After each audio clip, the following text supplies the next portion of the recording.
vezes chega um caso congênito e vocês têm que saber tratar, têm que saber conduzir. Sim, o que eu quis dizer é que em grandes centros de reabilitação, acho que nós temos, né, muito mais casos, mas nos consultórios acho que não é muito comum, até porque tem centros de referência, mas chega, mas não com tanta frequência como um centro de referência. De acordo. Então, o nascimento de um filho, esse a minha filha nascendo, né? É um momento de muita expectativa, de muita alegria, e essa alegria dura até, né? Até o meu bebezão grande pra caramba. Essa expectativa e alegria dura muito tempo, né? Em caso de malformações maiores, isso passa a ser um certo desastre, uma culpa, né, dos pais, e que nós devemos conduzir bem isso, não só o lado médico, como o lado emocional, o lado ocupacional. Isso é super importante. A incidência, ela não é tão rara assim, né? Se você pensar 18 para 10 mil nascidos vivos, é uma incidência razoável. E um pouco mais da metade eu tenho mais de uma deformidade, né? Então, sempre que eu tenho, por exemplo, tenho um dedo duplicado, procure que deve ter algo a mais, né? Tem uma sidactilia, procure que pode ter algo a mais. E, ao mesmo tempo que as técnicas cirúrgicas evoluem, os agentes teratológicos também evoluem, né? Então, as radiações, as drogas, as medicações também, as crianças, os nossos bebês ficam mais expostos a isso, a vírus, né? Como nós tivemos há 2, 3 anos mais ou menos, né? Aquele vírus que dava uma formação congênita. Então, assim, e a mão, quando o bebê entre a quarta e a oitava semana de gestação, ele fica exposto aos agentes teratológicos, pode ter problema de malformação das mãos. Quanto à etiologia, 10% é uma aberração genética, 20% é aquela azão, azinho, bezão, bezinho que nós aprendemos no colégio, né? Isso seria 20%. E 60% uma herança poligênica. Isso daria 90% do geral e 10% seria ambiental, que pode ser uma anóxia, hipovitaminose, irradiação, hormônio, química, vírus, o da rubéola, o da zika, todos podem dar malformação no bebê. Eu vou passar aqui uma coisa bem rápida sobre a embriologia, assim, daria para dar várias aulas sobre a embriologia só. Então, no 28º dia, começa a ter uma elevação no ectoderma, e isso vai do 8º até o 10º somito. Nessa época, o feto tem 4 milímetros só. Depois vai ter uma crista apical ectodérmica que vai crescendo, fugindo do corpo. Esse é um feto, então, uma foto de um feto com 31 dias. Ele tem apenas 11 milímetros. Depois vai haver uma condensação mesenquimal, isso próximo do 36º dia, mais ou menos da quinta semana. E próximo da 6ª semana, começa a ter uma morte celular fisiológica. E com essa morte celular é que nós vamos formar as comissuras. Então, se eu tiver uma falha dessa morte celular fisiológica, eu posso ter, por exemplo, uma sindactilia. Tem um cachorro latindo alto aí, do 715555 aqui. E a comissura, então, ela vai se formando, né? Então, nessa época, o feto tem 16 milímetros só. Depois, com 18 milímetros, ele já tem esses dedos formados. Então, imaginem, assim, um feto com menos de 2 centímetros e com a mãozinha formada já, né? Aqui com 6 semanas, com 8 semanas e com 9 semanas com os dedos já. Imagina, com 22 milímetros e já com as mãozinhas muito bem formadas. E aqui um pouco mais velho, com 16 semanas. Então, se o problema for na fase de concepção, ela é de origem genética, e se for da 4ª até a 8ª semana, é uma origem teratológica ou ambiental. Como eu comentei antes, né, então nós temos que sempre investigar umas malformações associadas no sistema urinário, no cardiovascular, digestivo, hematopoético, ou outras deformidades ortopédicas, como pé torto congênito, luxação congênita de quadril, ver o músculo peitoral, quer dizer, uma série de outras malformações. Existem várias classificações, tem umas mais modernas que são extremamente complexas, e a mais simples, a mais fácil de se entender, a mais fácil de você colocar numa aula é essa classificação de Swanson, que já tem 40 anos quase, e ela é bastante simples, né?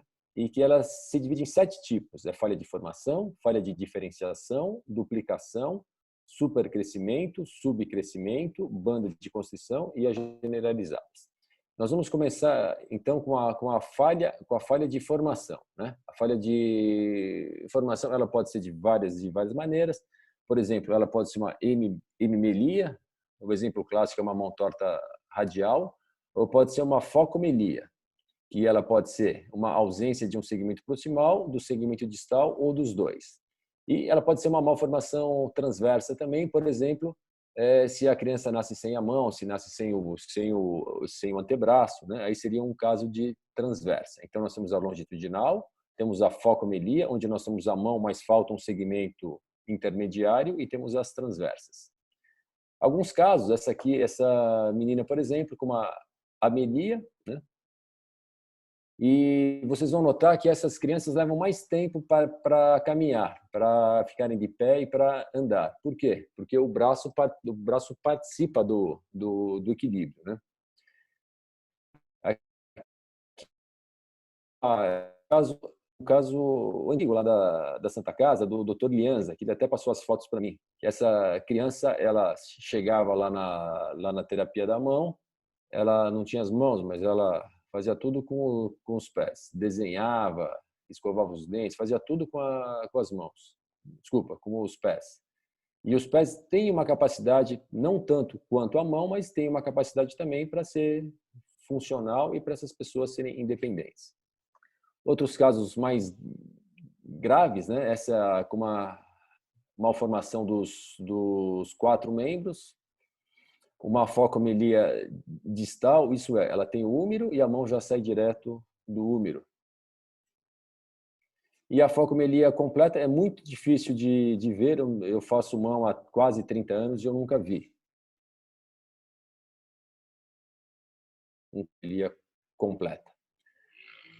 Um exemplo clássico de hemimelia é a mão torta radial, e o oposto dela seria a mão torta ulnar. Então, na mão torta radial, você tem a ulna, mas não tem o rádio. Então, a mão desvia para o lado radial. E na mão torta ulnar seria o contrário. A mão torta radial é muito mais comum do que a ulnar, e pelo fato de ter um cotovelo relativamente bom, a perda funcional é menor.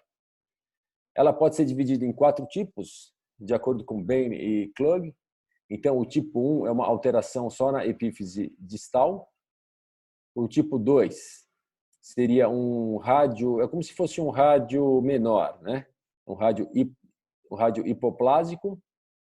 O tipo 3 seria uma ausência parcial, que ela pode ser ou proximal ou então distal.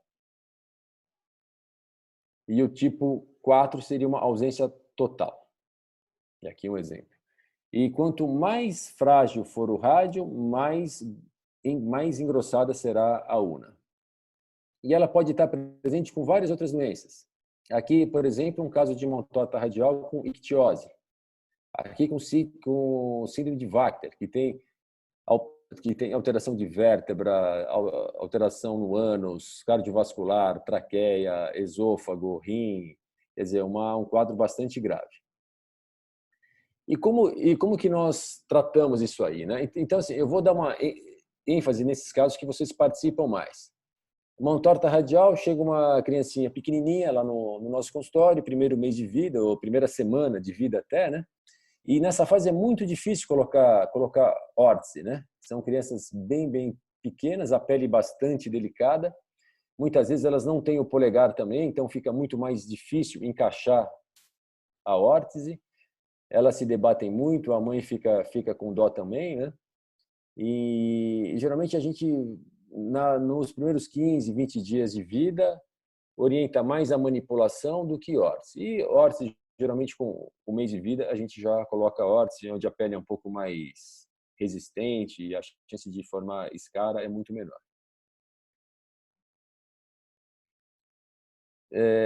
O grande problema é que, às vezes, essa mão é irredutível. E quando é irredutível, antes de nós fazermos esse tratamento definitivo, que seria a centralização ou a radialização, o que é a radialização? Seria uma supercorreção, uma correção acima da média, porque nós sabemos que com o passar do tempo tende a perder um pouquinho. Então nós hipercorrigimos, já pensando que provavelmente perde um pouquinho dessa correção. E nós fazemos também transferências tendíneas dos músculos mais radiais que nós passamos para o lado ulnar, e quando tem banda fibrosa, nós apenas seccionamos essas bandas fibrosas. O problema é quando o caso chega já irredutível, né? Então nós temos que colocar primeiro um fixador externo, alongar partes moles, né? E principalmente o mediano, né? Porque tendão você consegue alongar na cirurgia, mas o grande problema é quando tem nervo. Nervo você não consegue fazer isso. E depois nós fazemos ou a centralização ou a radialização. A mão torta ulnar, como eu comentei, o grande problema dela é que o cotovelo ou é rígido, faz uma sinostose entre o rádio e o húmero, ou então é muito instável. Quando tem sinostose, nós temos que ver se o cotovelo estiver muito em extensão ou muito em flexão, nós podemos fazer uma osteotomia. Mas é quase que impossível devolver uma boa movimentação com estabilidade para esse cotovelo. E tem as malformações dos dedos, né? Que quando não tem nada é uma adactilia, né? Mas eventualmente nós temos dedos rudimentares, né? E que muitas vezes não tem função nenhuma, né? E às vezes esses dedos até eles criam uma impressão, como é que chama? Um estigma de doença congênita. Então alguns pacientes preferem que tirem para parecer que foram acidentados. É melhor você parecer que teve um acidente do que parecer que tem uma doença congênita, para alguns pacientes. Nós temos a ectrodactilia, que seria uma mão em fenda, mão em pinça de lagosta, que eu acho um nome horrível, né? Você chegar para um paciente e falar assim, ó, para o pai ou para a mãe, o teu filho tem a mão em pinça de lagosta, é horrível, né? Então nós temos uma deficiência central, mão em fenda, né? Que é mais elegante do que falar que tem uma pinça de lagosta. E ela pode ser familiar, como mostra nessa foto, né? A mãe com as 3 filhas e todas com uma deformidade parecida, tanto nas mãos quanto nos pés. Ela pode ser do tipo típico ou atípico, né? Então, quando é forma de V, assim, dessa maneira, é o típico, e quando é mais arredondado, é o atípico, né? Então, tem várias formas diferentes. Esse é um caso um pouco mais feio. E são mãos, geralmente elas são muito funcionais, mas esteticamente elas são muito ruins e que nós devemos corrigir. Esse aqui, por exemplo, é um caso mais atípico, né? Que ele é mais arredondado, ele é mais em U do que em V. E que a principal meta aqui é deixar o polegar livre. Nesse caso aqui, eu tenho que deixar o polegar livre para que ele tenha uma pinça a melhor possível. E, eventualmente, essa prega é muito aumentada. Então, nós temos que fazer uma técnica para fechar um pouquinho essa prega, essa comissura, para que a mão fique mais estética, para ela ganhe estética e que não perca a função. Esse caso, nós fizemos, então, essa cirurgia, nós suturamos a pele, ressecamos esse segmento, fizemos um reforço do ligamento intermetacarpal. Era um caso bilateral, né? E aqui era a mão direita, e que nós fizemos também uma técnica parecida, né? E aqui a mão com 7 meses e com 3 meses de pós-operatório. A mão manteve a função e a estética melhorou um pouco. Tem alguns casos que a criança chega com uma sindactilia entre o polegar e o segundo dedo, e depois uma fenda e depois os dedos ulnares. Então, de um lado, eu tenho falta de comissura e do outro lado, eu tenho excesso de comissura, né? E o que nós podemos fazer aqui? Tem uma técnica de Snow Littler que nós fazemos o seguinte, nós soltamos essa comissura entre o polegar e o indicador e pegamos o excesso de pele dessa prega aumentada e jogamos para o outro lado. Seria mais ou menos isso aqui. Então, eu solto esses 2 dedos, né? E com essa pele aqui, eu jogo depois para a comissura. Refaço esse ligamento intermetacarpiano, porque ele tende a abrir novamente, né? E esse é o resultado com a primeira comissura, com o polegar livre, e aqui comparando o pré com o pós-operatório. Outros casos de dedos com malformação, um dedo curto, um outro dedo com uma falha de diferenciação. Então, é muito comum essa mistura. No mesmo caso, ter num dedo uma falha de formação, no outro uma falha de diferenciação, duplicação, e aí vai. Nesse caso, nós optamos por apenas fazer o alongamento. Outros casos um pouco mais sérios, né, com uma agenesia, né, com uma lesão transversa, e que nesses casos não sobra muita reconstrução para nós, né? Existe aquela técnica de Krukenberg que eu nunca fiz e eu acho que eu nunca vou fazer também, que é você separar a ulna do rádio e fazer uma pinça, mas é uma pinça muito feia, né? Então, eu acho que eu nunca vou fazer isso aí. Outros casos aqui também. Nesse caso, ela tinha o lado radial bom e não tinha os 2 dedos ulnares, mas era uma mão funcional. Na falha de diferenciação, nós temos as de partes moles e as ósseas, né?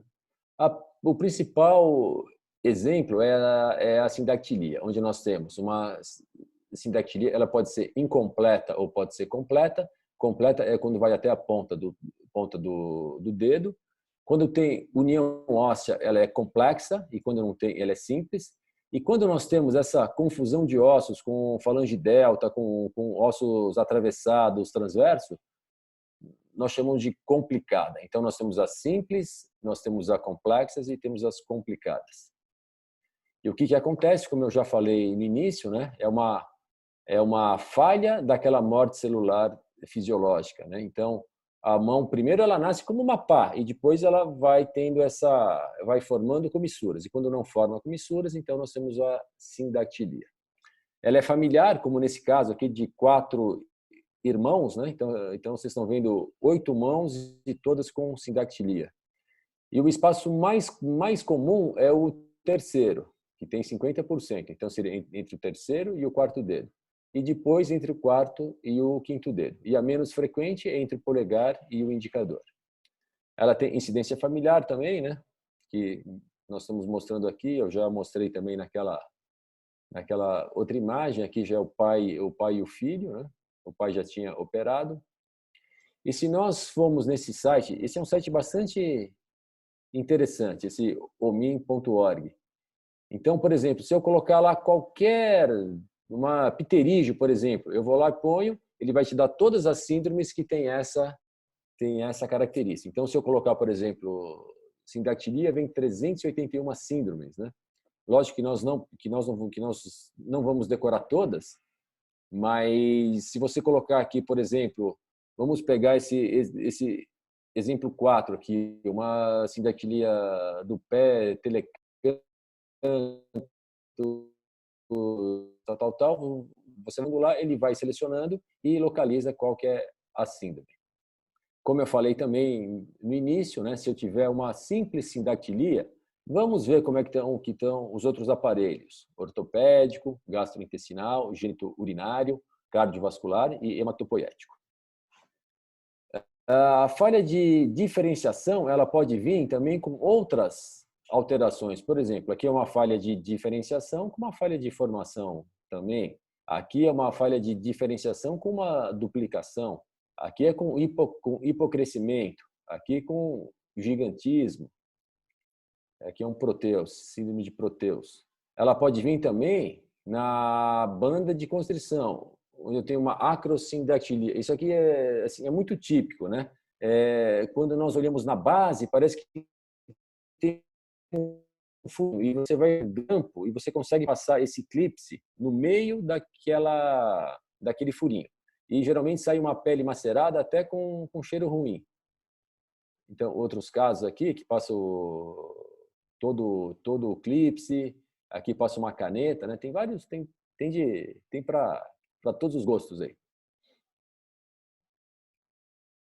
E ela pode vir também com as síndromes generalizadas, né?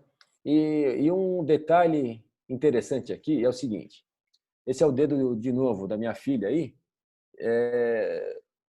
O dedo dela na época tinha 5,3 centímetros o diâmetro. E se eu pegar dois juntos, eu tenho só 7.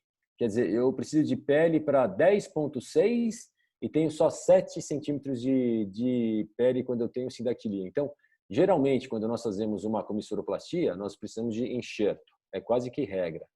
E o pós-operatório de um enxerto é um pouco diferente. Por quê? Tem mais fibrose, tem menos deslizamento, tem mais contratura, tem mais cicatriz retrátil, né? Isso vocês têm que trabalhar bem também no pós-operatório. Tem várias técnicas, eu prefiro essa técnica um pouco mais retangular do que a triangular, mas eu já fiz as duas, eu fazia antes triangular, hoje eu faço retangular, né? Eu fazia assim, dessa maneira antes, hoje eu faço assim. Como é que eu faço então? Pego a linha média de cada dedo, tanto dorsal quanto volar, desenho na parte dorsal um retalho que não ultrapasse essa linha média e que tenha 2/3, que vai até 2/3 do tamanho da falange proximal do maior dedo.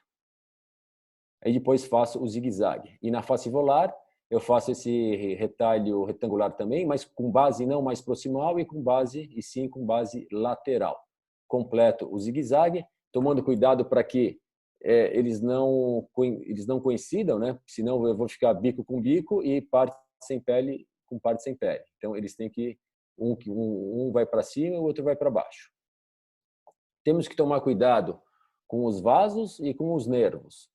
Então o vaso eu até posso ligar temporariamente e vejo se vai ter problema. Se não tiver problema eu corto, mas o nervo não. O nervo eu não posso cortar. Então, o que eu faço? Se for necessário, abro o epineuro, disseca um pouquinho mais aqui nesse Y e aí fazemos o procedimento. Quando é, por exemplo, uma mão tipo do Apert, nós fazemos 2 comissuroplastias, mas nunca fazemos comissuras vizinhas. Sempre dando um espaço para que esse dedo não fique isquêmico. E na ponta do dedo é uma coisa bastante interessante, nós temos que fazer ou desse modo aqui, triangular, ou um pouco mais arredondado, eu prefiro mais arredondado, para que essa pele aqui cubra tanto o osso de cá quanto o osso de cá. Então, esse retalho cobre a pele, cobre o osso, desculpa, desse dedo aqui, e esse retalho cobre o osso desse dedo de cá. Em alguns casos, esse aqui é um paciente do consultório, com uma sindactilia. Da mão esquerda era só no terceiro espaço e na mão direita era no terceiro e no quarto espaço. Então, nós fizemos, no primeiro tempo, uma mão, né? A mão direita nós fizemos a quarta comissura e na outra mão essa terceira comissura. Por que nós começamos por esse e não por esse aqui? Deixa eu voltar um pouquinho a imagem aqui. Se nós olharmos, o tamanho do terceiro e do quarto dedo é quase igual, mas a diferença entre o quarto e o quinto é muito grande. E se eu esperar muito tempo, esse quarto dedo começa a ficar com uma retração, ele fica um pouco fletido e eu não consigo estender mais. Então eu começo pelos dedos que têm tamanho mais diferentes. Soltei primeiro uma comissura, depois com 2 meses de pós-operatório, planejei a outra, e aqui com 6 meses de pós-operatório, com uma boa função, com uma estética bastante razoável também, e uma comissura muito boa. A síndrome de Apert, ela é uma alteração crânio-facial e também alteração de mãos e pés, né? Onde a mão fica como uma pá, né? O polegar um pouco mais solto e os 4 dedos ficam bem unidos. A face ela é típica, né? E o que nós fazemos geralmente, então, se nós notarmos aqui, esses ossos geralmente são bem fundidos, né? E é difícil isolá-los. E a nossa meta é liberar o polegar e liberar o quinto dedo. Se nós acharmos que o caso é bom, nós vamos liberar os outros dedos. Mas, basicamente, o polegar, o quinto dedo e esses 3 dedos centrais, eles ficam unidos. O dedo engatilho, que é bastante comum também, ele é uma falha de diferenciação e a técnica é muito fácil, né? A técnica cirúrgica, apesar que em muitos casos dá para tratar clinicamente também. Mas como a cirurgia é tão rápida, é tão fácil, é tão eficiente, muitas vezes é mais fácil você vai lá e abre logo, resolve o problema, do que passar meses fazendo manipulação e no final tem que operar. E a artroglicose também é uma falha de diferenciação. Tem umas situações que as crianças têm 5 dedos, mas esse primeiro dedo não foi diferenciado em polegar, né? Então isso aí também é uma falha de diferenciação, que é a famosa mão de 5 dedos, né? Mão de 5 dedos longos. A falange em delta, né? Quando ela é para o outro lado, ela é favorável, né? Quando ela desvia em direção ao dedo indicador, ela é favorável, mas quando ela desvia para o lado radial, ela é ruim. E o que nós fazemos é essa osteotomia e nós fechamos essa cunha, alinhamos. Então, nós transformamos um dedo trifalângico desalinhado em um dedo bifalângico alinhado. E o grande problema é quando essa falange delta, ela tem essa fise dessa maneira, tá vendo? Que ela começa aqui, ela dá a volta toda, né? E muitas vezes nós temos que ressecar um segmento e inverter isso aí. E quando tem falange delta é muito mais complexo. Como nesse caso, eu tenho uma falange virada para cá e a outra falange, assim, elas se equilibram nesse caso, né? Mas é um caso que nós temos que ficar de olho por muito mais tempo.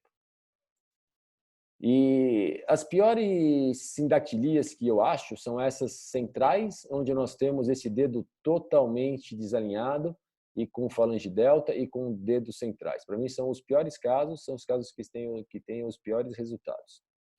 Um outro exemplo é a sinostose radionar proximal, né? Que, felizmente, a maioria tem um cotovelo muito bom, e a mão geralmente é leve, o antebraço é levemente pronado, que é a posição ideal para nós.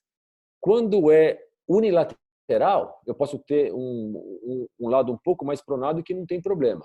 O duro é quando é bilateral, né? Quando são os dois lados bilaterais e um pouco mais pronado, essa pessoa vai ter dificuldade para as atividades de manuais, vai ter dificuldade de levar a mão à boca e principalmente para higiene, que ela não consegue supinar para fazer a higiene. E o que nós fazemos nesses casos, quando é muito supinado, é muito pronado? Primeira coisa, avaliação da terapia ocupacional para ver assim quais são os grandes déficits, né? Que na verdade vocês têm muito mais paciência que nós, têm muito mais jeito, muito mais tudo do que nós para investigar o que essa paciente precisa, né? Ela, se eu supinar um pouco mais, se eu pronar, vai melhorar, piorar. Então, geralmente, esses casos são encaminhados antes para vocês e vocês mandam relatórios para nós. Todas as técnicas, todas as tentativas para tentar soltar isso aí falharam. Então, nós temos que ter uma sinostose numa posição boa e não pensar em ter movimentação. E o que nós fazemos geralmente quando está muito supinado ou muito pronado, geralmente pronado, nós fazemos essa técnica. Nós fazemos uma osteotomia bem no sítio da sinostose, passamos um fio intramedular e fazemos o controle da rotação com esse fixador externo. Por que não gesso? Porque a chance de ter síndrome compartimental é muito grande. E por que não placa? A mesma coisa. Então, vamos supor que esse paciente volte no pronto-socorro com muita dor, edema, tudo mais. O que você faz? Solta essa barra e volta para a posição original. Isso é rápido. Com uma chavinha, a gente faz isso em 2 minutos. Existem coalizões entre os metacarpianos, que são raras, e entre os ossos do carpo, que são um pouco mais frequentes. Então, alguns exemplos, entre o captato e o amato, entre o luno piramidal, e geralmente eles são assintomáticos e são apenas achados de radiografia. O próximo item é a duplicação, que na verdade esse nome é um pouquinho errado, né? O certo seria divisão e não duplicação, onde a natureza pega o material de um dedo e faz dois. Aí um dia eu estava no consultório, a Patrícia estava lá também, eu falei, Pati, tem uma massinha aí para mim, essa massinha de terapia? Ela falou, tem. Ela deu a verde, a única que é mais fácil lá. Aí eu fiz um polegar, cortei em dois e com material de um eu fiz dois. Só para ver a proporção entre o tamanho e o volume, né? Então, se nós olharmos aqui, eu tenho o volume, obviamente, que é de 50%, né? Porque eu peguei essa massinha, cortei em dois, e com um comprimento de mais ou menos 70%. Então, muitas vezes, quando nós olhamos o dedo, fala, é um dedo um pouquinho menor só. Se ele tivesse 70% do comprimento, ele tem 50% do volume só. E um outro conceito também é que dois, geralmente eles são estáveis, e quando você tira um, geralmente você leva uma instabilidade, né? Então, nós temos que ter essa preocupação quando formos operá-los. Ela pode ser pré-axial, central ou pós-axial, quer dizer, axial do lado radial e pós-axial do lado ulnar. As pré-axiais são tem até a classificação, que é a classificação de Ossel, onde o tipo 1 seria uma falange distal bífida, o tipo 2, duas falanges distais, o tipo 3, falange proximal bífida, tipo 4 com duas falanges proximais, o tipo 5, metacarpo bífido, o tipo 6 com dois metacarpianos, e o tipo 7, qualquer tipo que tenha um polegar trifalângico. E tem vários tipos também, tá? Tem casos que são óbvios que esse dedo é o mais funcional, esse é o mais funcional, esse é o mais funcional. Mas tem casos que não são tão fáceis assim, como esse caso aqui, né? Bom, eu tenho um dedo bonitinho e um dedo que era o dedo funcional. E o que eu faço agora, né? Então, quando eu peço radiografia e eu vejo esse dedo que não tem conexão óssea, geralmente é um dedo que não vai ter função. Mas se eu tenho aqui, nesse caso, ó, esse aqui é o dedo bonitinho, esse é o funcional, eu posso pegar a parte desse dedo aqui e levar para esse aqui, né? Que foi o que nós fizemos, né? Então, você disseca o feixe neurovascular junto com a falange distal e você leva até a ponta do outro dedo funcional e assim você vai ter ao mesmo tempo um dedo que é funcional, ele é um pouco mais estético. A central, como eu falei, ela tem os piores resultados, né? E geralmente quando nós temos esses ossos meio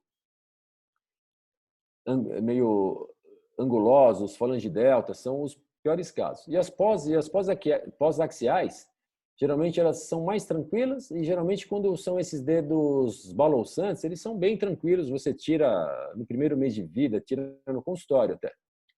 Mas nem todos são assim, né? Quando é rudimentar é fácil, tem dedos que são muito bem formados, né?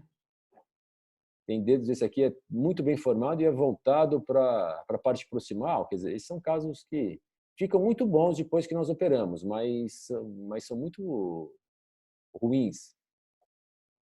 É uma cirurgia até que fácil, né? Mas é um aspecto bastante ruim.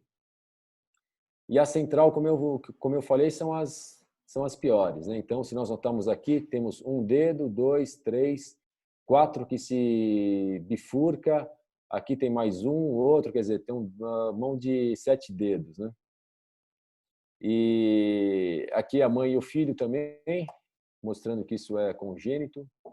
E a mão em espelho, que é bastante raro, bastante raro. Esse é um caso antigo, que era do Dr. Edmur. É um caso de antes de eu entrar na Santa Casa, quer dizer, esse caso já deve estar já com uns 40 anos de idade, onde ela tinha um rádio pequenininho, duas urnas, era uma mão espelho mesmo, né? Como o próprio nome diz, uma mão espelho. E o que ele fez foi tirar os outros três dedos e deixou um desses dedos como um polegar. O hipercrescimento felizmente, ela é muito pouco frequente, né? Então é menos de 1% de todas as malformações. Tem algumas teorias que uns falam que tem mais vasos do que numa criança comum, então, como é mais vascularizado, ele cresce mais. Tem a teoria neurogênica e tem a teoria humoral, né? Na verdade, não tem prova de nada, né?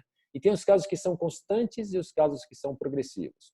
O constante é aquele que hoje ele é o dobro do dedo vizinho e daqui a um ano ele continua sendo o dobro do dedo vizinho.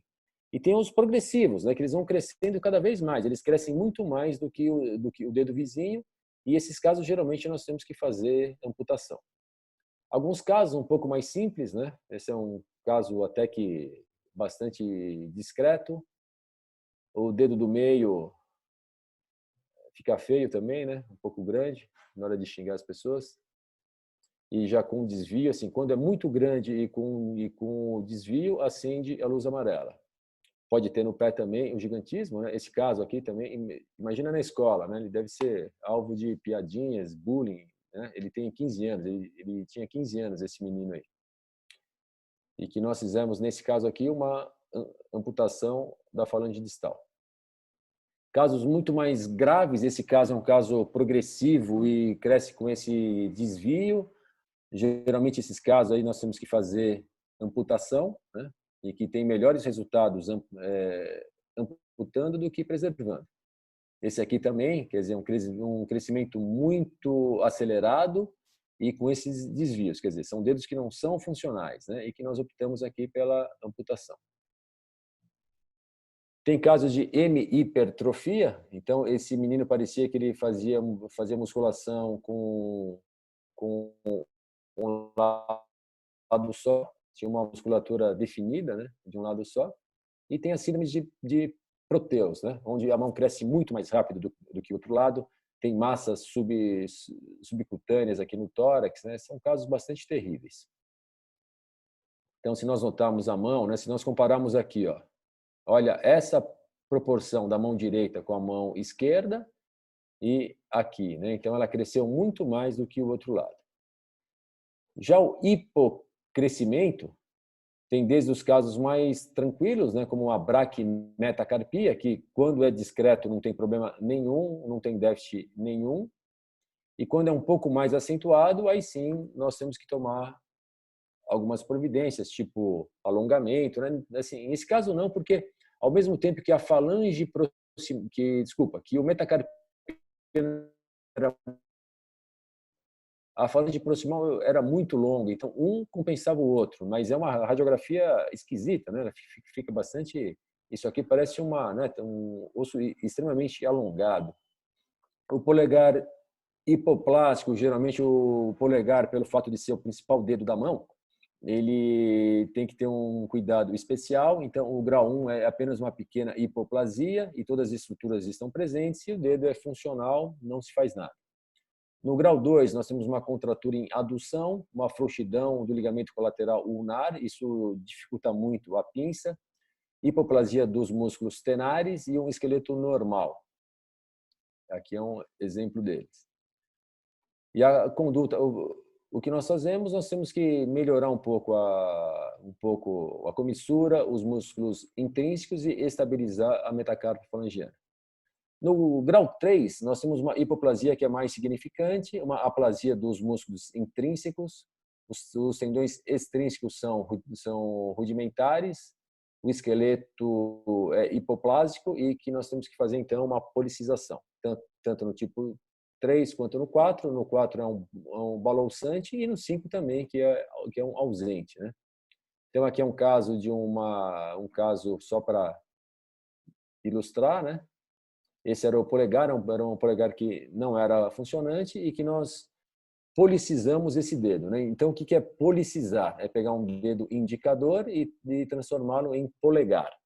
Ele tem 4 etapas, né? Tem o desenho da pele, que deve ser muito preciso, o feixe vascular, que não pode ser lesado, a parte óssea também, que tem vários detalhes, e as transferências musculares. É uma cirurgia bastante trabalhosa, mas é muito gostosa de fazer e com resultados bastante legais também. Então, esse é um caso que tinha um dedo com um polegar hipoplásico, todas as etapas aqui de pele, de músculo e tudo mais, né? E o pós-operatório aqui. Então, esse dedo, esteticamente, não está muito bom porque ele já não era muito bom. O indicador já não era totalmente alinhado, então, mas a mão ficou bastante funcional, né?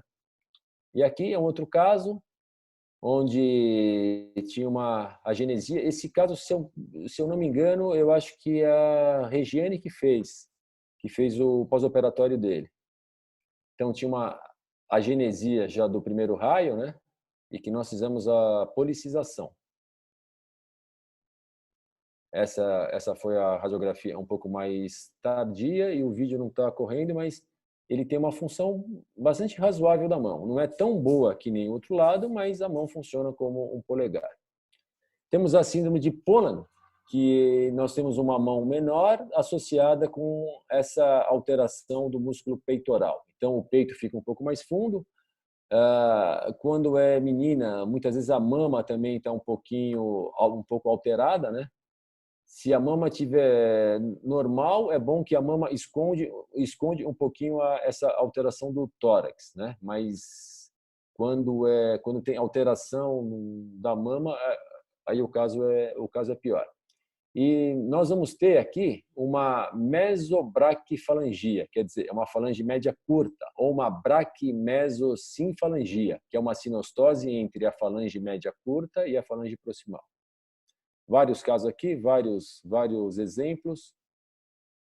O tipo 6 seria a banda de constrição, que temos vários casos também, desde mãos muito pequenas, mãos pouco acometidas, pés, vários tipos, né? E o importante da nossa estatística lá da Santa Casa é que 42% das mães tomaram Citotec para abortar. Então, aparentemente, o Citotec, que é o misoprostol, tem uma ação teratogênica. Tomem cuidado. A radiografia, nós vamos ver essas falanges parecendo um pino, um peão. Tá vendo? Vários casos aqui com essa falange tipo um peão aqui, tá vendo? Peão desses de brinquedinho, né? E o tratamento cirúrgico, nós fazemos quando? Na urgência, quando tem comprometimento vascular. Então, muitas vezes, nós operamos no primeiro dia de vida, né? Dá uma sensação ruim operar um bebezinho pequeno daquele jeito, né? E então, ou quando tem uma sindactilia ou acrosindactilia, né? Se você tem que soltar aquela banda de construção também, e que tem várias técnicas, né? E a que eu mais gosto é essa ressecção simples e que nós fechamos o subcutâneo em um nível e a pele em outro nível. Mas nós podemos fazer também essa zetaplastia, que é o que nós fazíamos antes, né? Então, esse é um caso com uma zetaplastia, ela fica boa, mas a cicatriz não fica muito estética, vai? Os casos um pouco mais graves, né, que nós fazíamos com essa zetaplastia, e eu tenho feito dessa forma ultimamente aqui, né? Nós fazemos uma ressecção simples e de vez em quando fazemos uma zeta para dar uma quebrada nessa cicatriz. E o resultado pós-operatório. E tem as generalizadas, né, que tem de vários tipos, síndrome de Down, nanismo, Marfan, etc. Vários tipos deles. Aqui é um caso de Down, com uma duplicação e com sindactilia. A epidermólise bolhosa também, nós temos bastante caso lá na Santa Casa, e que é uma alteração do colágeno âncora que liga a epiderme até a derme. E o que acontece é que qualquer movimento, qualquer atrito, a epiderme descola da derme. Debaixo disso faz uma bolha, essa bolha tem líquido, faz uma fibrose e a mão vai fechando como uma luva de boxe. E o que nós fazemos? Vários casos aqui, e o que nós fazemos? Esse viveu até os 20 e poucos anos, que eles morrem geralmente já na terceira década, né? Que as alterações que ele tem na pele, eles têm também na mucosa oral, na mucosa do sistema digestivo e do sistema respiratório também. Então, eles costumam morrer com 20 e poucos anos. Esse menino dirigia, ele trabalhava e foi a óbito com 20 e poucos anos também. E o que nós fazemos aqui na cirurgia? Nós soltamos essa capa, né, essa epiderme, aí temos que soltar dedo por dedo, colocamos esse fixador externo aqui, que fica até a pele cicatrizar. Quando a pele cicatriza, nós soltamos o fixador. Nós não temos experiência boa com a malha elástica, como, por exemplo, o Emídio tem. O Emídio gosta muito dessa malha no pós-operatório. Nos casos que nós colocamos, piorou a úlcera, porque aquela malha faz uma certa compressão, né? E piorou a úlcera, então nós não indicamos mais.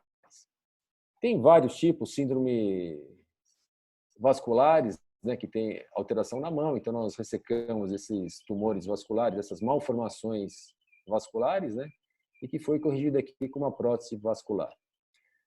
E para finalizar aqui, então, nós temos um papel também não só de cirurgião, mas também de psicólogo e tudo mais, né? Então, muitas vezes eles querem saber, eles têm uma culpa, né? Tem um sentimento de culpa, que eles querem saber se é do pai, se é da mãe, fala, não, que a minha sogra tem, que meu sogro tem, aí vira aquela briga familiar, né? Que não vale a pena a gente alimentar isso aí.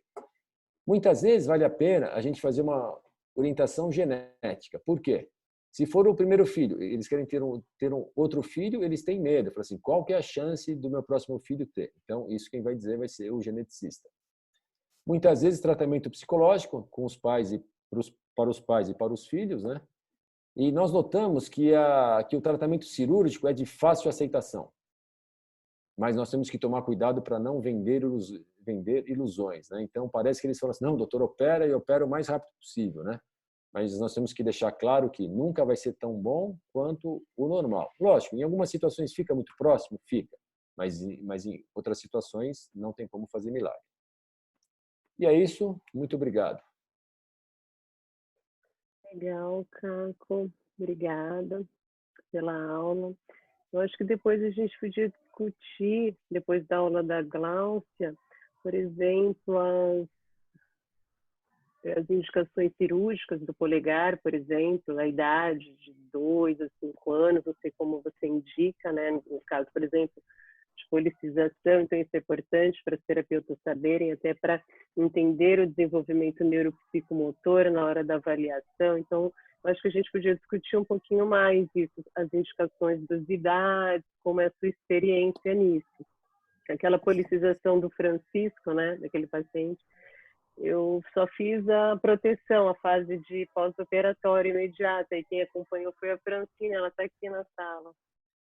E acho que a Gláucia, não sei, pode falar melhor sobre a avaliação, né? Que a gente sabe que a avaliação, existem escalas, né? Tem uma avaliação mais prática, por exemplo, eu li algumas da Clínica Maio, que eu achei muito legal. Acho que vamos ver o que a Gláucia vai trazer para a gente, que o resultado é muito mais, a gente sabe, do que segurar um objeto, né? Ou um carimbo, ou uma coisa assim.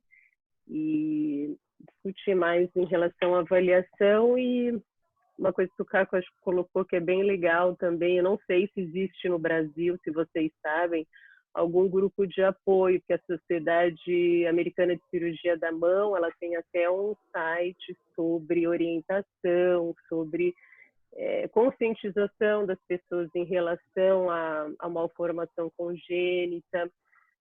Tem várias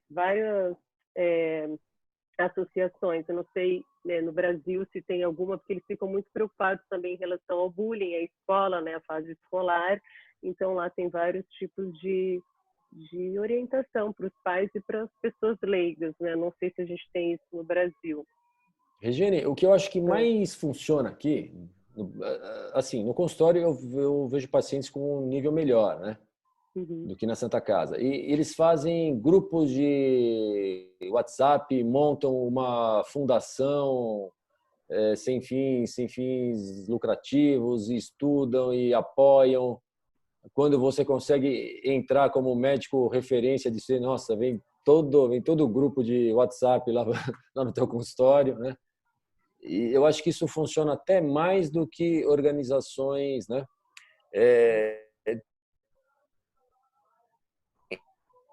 doenças raras, por exemplo, que os próprios laboratórios, mas eles têm um interesse comercial. Por exemplo, vamos pôr aquelas doenças raras que tem que tomar medicamentos caríssimos, né? Eles criam a fundação, mas é com fim comercial, né? Eles criam a fundação, eles cedem o advogado, eles cedem a estrutura, cedem tudo para que essas pessoas consigam o remédio de graça via governo, né? E o governo tem que comprar.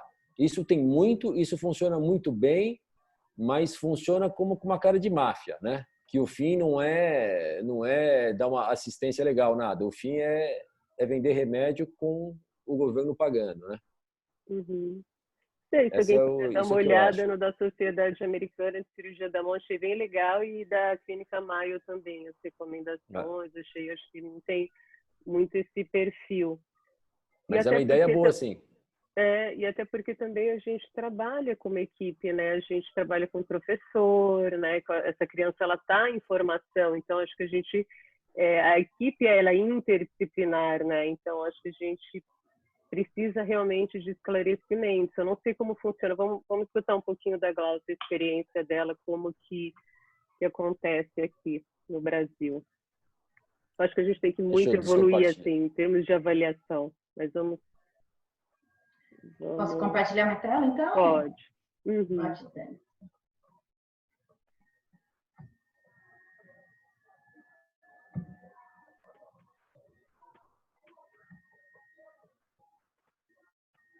Bom, vamos lá. Eu vou falar, então, sobre malformação congênita e dando sequência, né, na abordagem aí do Dr. Caco. E, primeiramente, eu quero agradecer o grupo de Mãos Dadas. Muito obrigada pelo convite. Esse grupo aí do Sul, abrilhantando a terapia da mão. Eu acho vocês um grupo maravilhoso. E até a participação do Caco, que vai me ajudar muito também, me ajudou muito também a esclarecer algumas questões aqui, assim, da parte cirúrgica. Então, vamos ver se eu vou conseguir ser um facilitador aí para a parte da reabilitação. Então, eu trabalho na CD há 14 anos. Eu vou trazer um pouquinho sobre o nosso tratamento lá na CD, de alguns diagnósticos e alguma coisa de experiência na clínica também, que aparece algumas vezes, tá? Não é com tanta frequência, mas aparece.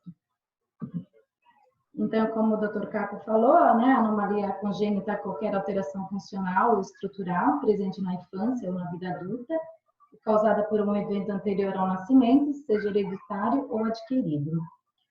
Ele afeta de 1 a 2% dos nascidos vivos. Só diminuir aqui o meu. Nos nascidos vivos e 10% em deformidade do membro superior, tá? Parece pouco, mas quando a gente vê a magnitude e o estrago que faz na vida da pessoa, é bastante relevante, né? Então, é importante nós, como terapeutas da mão, saber lidar com as anomalias congênitas de uma forma geral, tá bom? Então, o nosso objetivo do tratamento, principalmente na terapia ocupacional, é tornar o paciente mais independente possível nas EVDs, tanto de autocuidado, como para o uso do computador, as transferências posturais, tocar ou dirigir uma cadeira de rodas, ou mesmo o uso auxiliar do membro superior, os auxiliares da marcha. A gente sempre vai usar nas crianças como recurso terapêutico o brincar. Muitas vezes essa criança é privada, às vezes, desse mundo, e a gente precisa que o tratamento ele seja prazeroso. E a criança, não adianta você fazer assim, exercícios específicos, como a gente faz com o adulto, né? A criança ela vai desenvolver aqueles objetivos que você traçou, que eu descrevi anteriormente, que ela seja funcional, através da brincadeira, tá? E aqui, ó, falar um pouquinho também agora sobre alguns testes que você pode aplicar com a sua criança. Pega a região que a gente fala um pouquinho sobre os testes funcionais. Eu achei poucos artigos, tá, que falam sobre reabilitação, mas esse artigo aqui foi um artigo bem interessante. Foi Porque esse é um teste vendido da North Coast, é um teste que a gente faz bastante rápido, então a parte clínica ele é de fácil acesso. E esse artigo ele avaliou a confiabilidade e a validade em crianças não deficientes e com crianças com malformação congênita. Então, o que consiste nesse teste, né? Esse teste de destreza funcional são 16 pinos, onde a criança, a pessoa, né, é desenvolvido para pessoas acima de 3 anos. Porque você vai fazer a pinça trípode, vai virar a peça e colocar de volta. Então, ele pegou 72 crianças. Dessas 72 crianças foram separados, né, em 2 grupos. Desses dois grupos, né, de 34 crianças, desenvolvimento típico, né, separaram em subgrupos, o lado dominante, o lado não dominante, e foi aplicado o teste. Esse grupo das crianças que não tem deficiência, não tem nenhuma malformação, foi aplicado apenas o teste de destreza manual, porque você queria avaliar a confiabilidade do teste. Então, um examinador aplicou num grupo de 22 crianças, e no outro grupo de 12 crianças foi aplicado em 3 examinadores diferentes. No grupo de malformação congênita, o que foi realizado? Foi realizado o teste de destreza manual, só que foi comparado com outras duas avaliações, tá? Porque eles queriam validar esse teste para essas crianças. Então, eles usaram uma comparação entre o GEBS inteiro, porque é um teste padrão, e colocaram 2 atividades de vida diária para avaliar o tempo que essa criança executa essas atividades. Então, eles escolheram a atividade de vida diária de laço e de botão, porque são atividades que realizam movimento de trípode, que é muito parecido com o teste.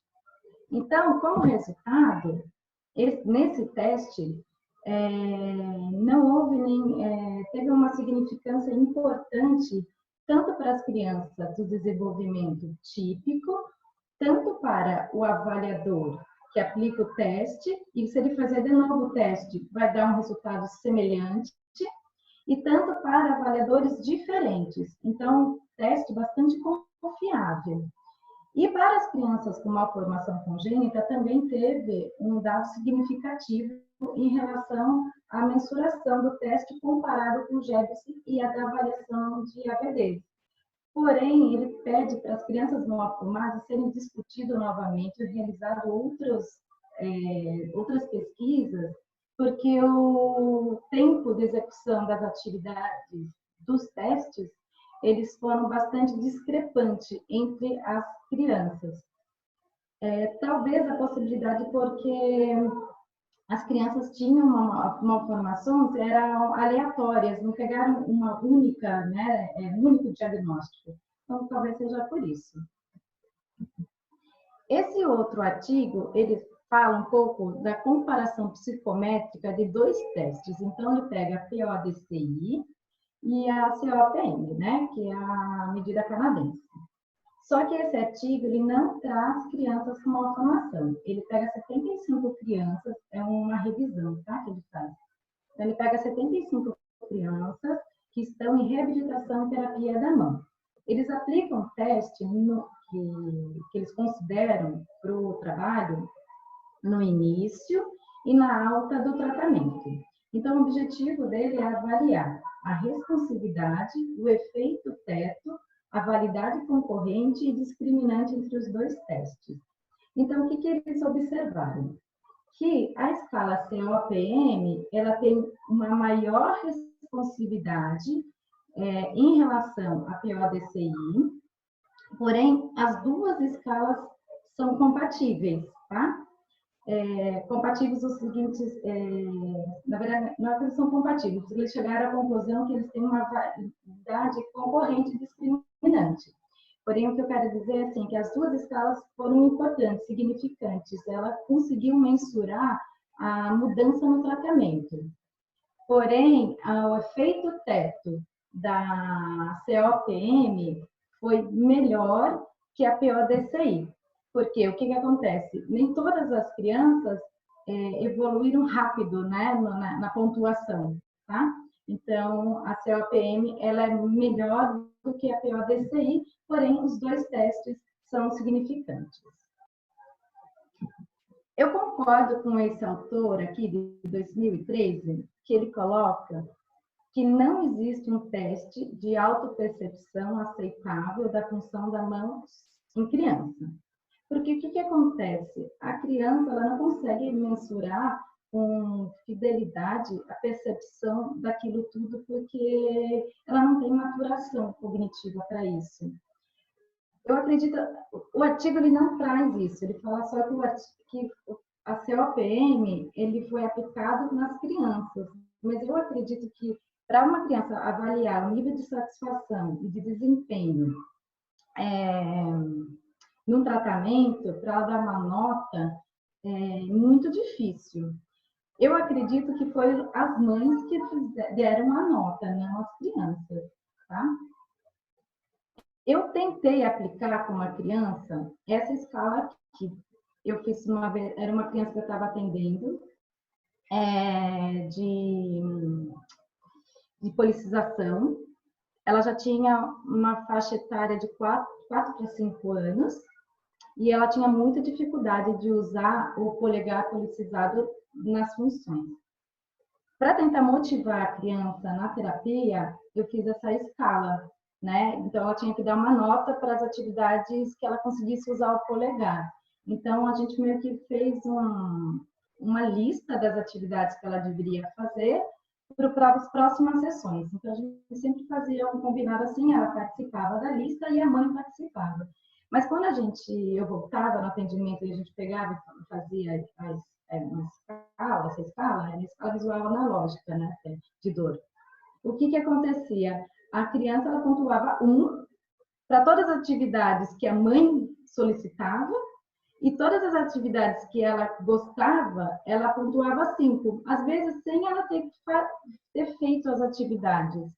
Então, a criança não tem essa maturação como o adulto tem, de você conseguir mensurar e perceber a importância e a relevância de tudo aquilo que está sendo proposto em terapia. Na ACD, a gente aplica 2 escalas, o Jebbesen-Taylor e o teste de função motora da mão, que foi descrito pelo Karasato. Então, todas as crianças que vão fazer cirurgia é aplicar essas 2 escalas, ou quando o médico também tem alguma dificuldade se vai operar ou não. Geralmente, quando isso acontece, por diversos motivos, porque às vezes a mãe não entendeu o prognóstico da cirurgia, a expectativa é muito elevada. Todas as crianças da ACD, elas, quando o médico detecta isso, elas são encaminhadas para a psicologia. A psicologia faz uma avaliação e dessa avaliação a psicóloga faz um relatório dizendo se a família está apta a colaborar, ou a criança, né, apta a colaborar com o procedimento pós-operatório. E é muito comum, às vezes, ter que protelar essa cirurgia após essa avaliação da psicóloga, tá? Então, lá na CD, junto com o cirurgião de mão, tem uma terapeuta da mão, que ela faz as avaliações junto com o médico, tanto no pré quanto nos retornos, né, nos retornos pós-cirúrgicos, tá?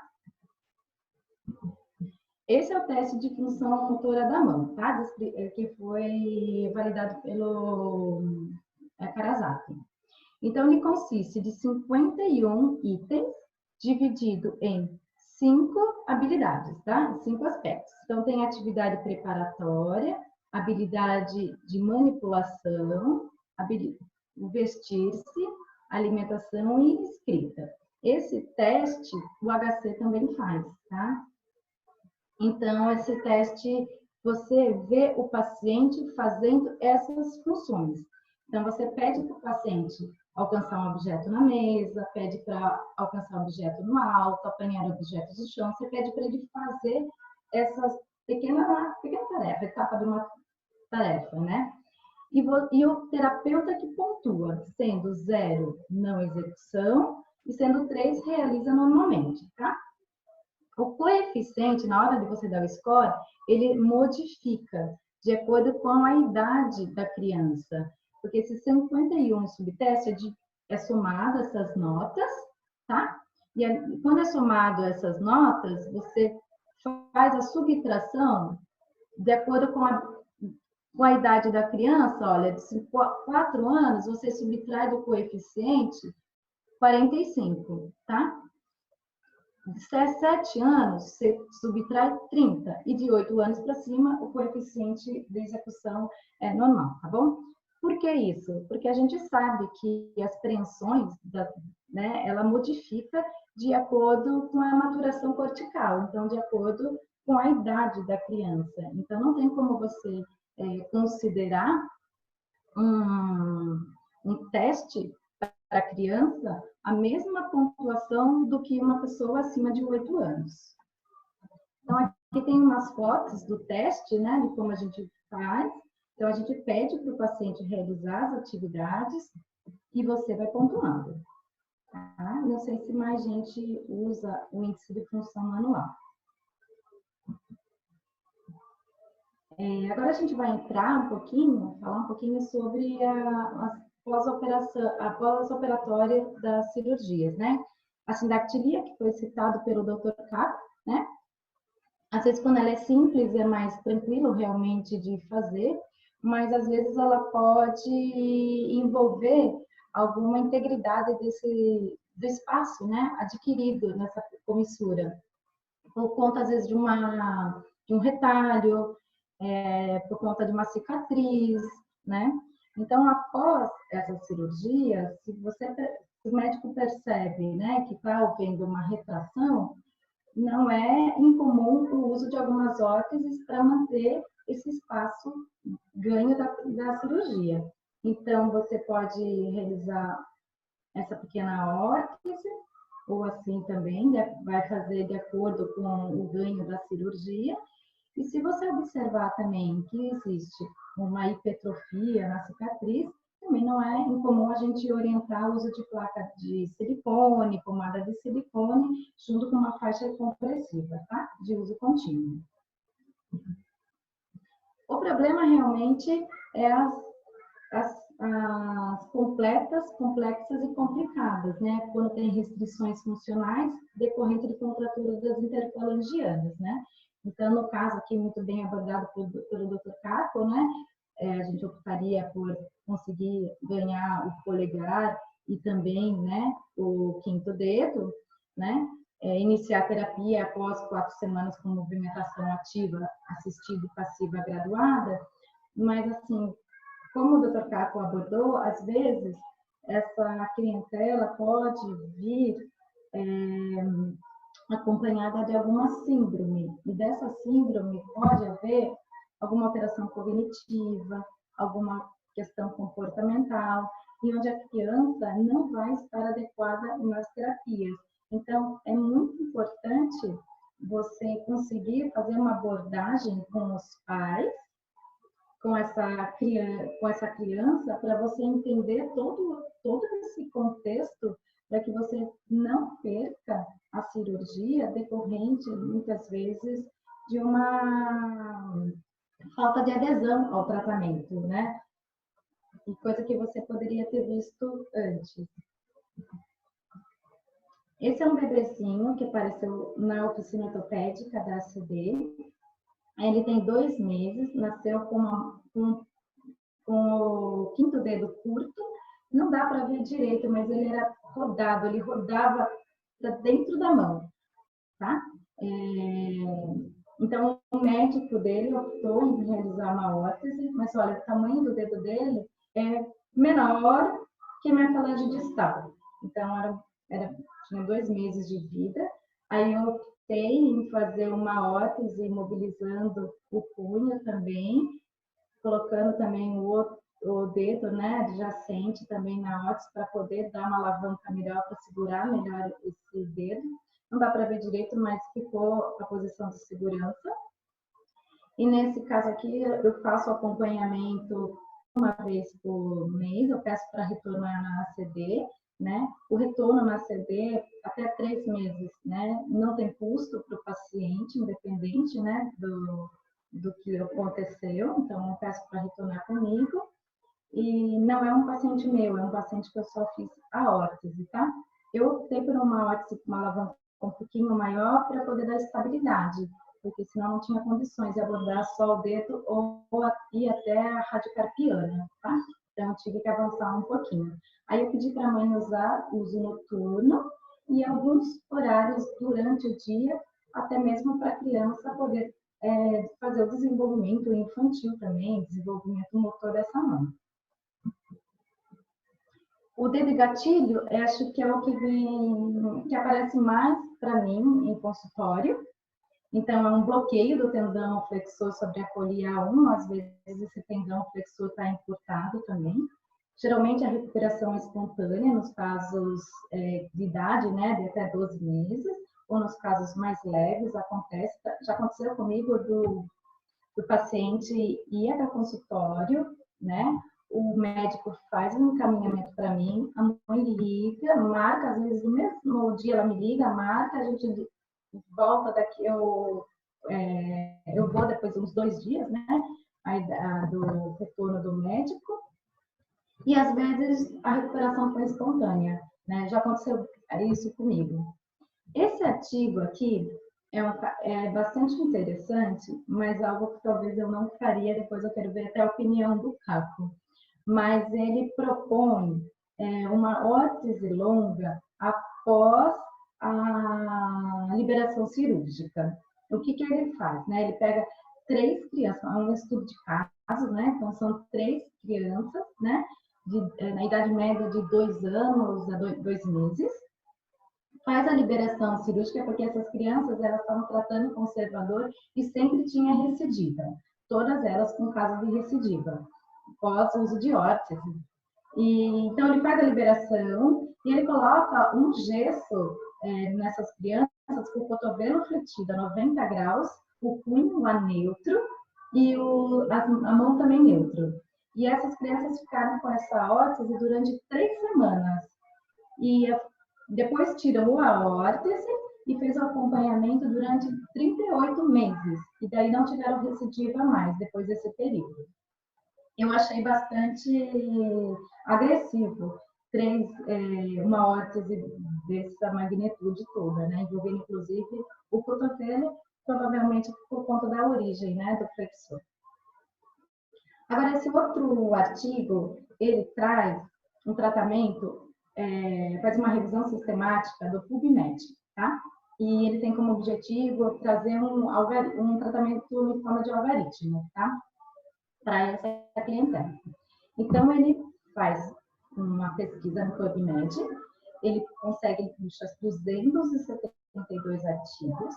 Desses 272 artigos, ele faz um critério de exclusão, né? Exclui algumas doenças. Chega no número 43, pega só o gatilho. Desses 43, ele faz outra exclusão, porque ele quer estudar apenas dedos, gatilhos, excluindo inclusive o polegar, que tivesse sido tratado cirurgicamente. Então, ele chega ao número 7. 7 artigos, ele faz essa revisão. Desses 7 artigos, ele monta um algoritmo, né? Que é o que ele coloca, né? Que deveria acontecer. Então, o paciente chega no consultório com o dedo gatilho, observa um tempo. Se ele tem uma recuperação espontânea, o problema está solucionado. Se ele não tem uma recuperação espontânea, uso de órtese. Solucionou o problema? Ok, perfeito. Mas se persiste, vai para a cirurgia. Então, da cirurgia, ele fala que o primeiro passo é liberar a polia A1, que pode solucionar o problema. Se persistir, você tem que fazer a liberação do flexor superficial, e que pode solucionar o problema, mas se persistir, você vai ter que fazer uma intervenção explorando mais aquela área, né?